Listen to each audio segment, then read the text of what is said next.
या स्टूडेंट इस क्वेश्चन को अगर हम देखते हैं तो इसमें कहा गया है कि एक battery consist of a variable number n of identical cell having internal resistance connected in series. The terminals of the battery are short circuited and the currents I measured. Which one of the graph below shows the correct relation between I and N? तो देखिए इसमें क्या करना है. इसमें कहा गया एक बैटरी है, तो बैटरी का मतलब है कि बहुत सारी सेल इसमें कनेक्टेड होंगी और ये सारी सेल सीरीज में कनेक्टेड है कुछ इस तरीके से. ये कितनी सेल है हमें नहीं पता है, कुछ इस तरीके से कनेक्टेड है.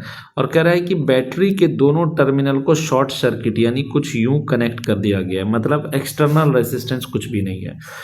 तो यहाँ पर सारी सेल आइडेंटिकल है, तो अगर मैं इस सेल का ईएमएफ ई बोलता हूँ तो ये भी ई होगा, ये भी ई होगा, यानी सारे का ईएमएफ ई के बराबर और सारे का इंटरनल रेसिस्टेंस भी इक्वल होगा, तो सबको मैं आर मान लेता हूँ. और यहाँ पर टोटल हमारी एन सेल है, अगर टोटल एन सेल है तो हम कह सकते हैं कि इस पूरे का जो इक्विवेलेंट आएगा, इस पूरे का जो हमारा इक्विवेलेंट आएगा वो इक्विवेलेंट हम कह सकते हैं कितने के बराबर हो जाएगा.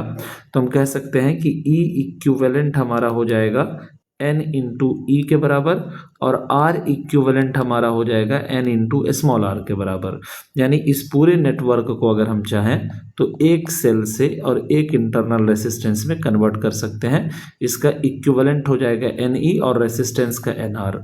अब हमें पता है कि हमने एक फॉर्मूला पढ़ा है क्या, E is equal to I into capital R plus small r. ठीक, तो यहाँ पर ई की जगह पर हम डालेंगे कितना, n into E, that will be equal to I into capital R अपना 0 है प्लस स्मॉल आर की जगह पर एन इंटू स्मॉल आर. ठीक है ना.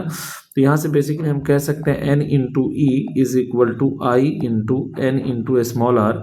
और हम देख सकते हैं कि एन से एन कैंसिल हो गया, तो we can say I is equal to E by small r हो जाएगा.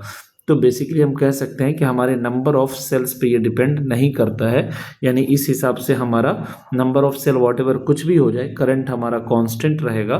दैट मीन्स हमारा ऑप्शन ए जो है वो सही हो जाएगा. थैंक यू.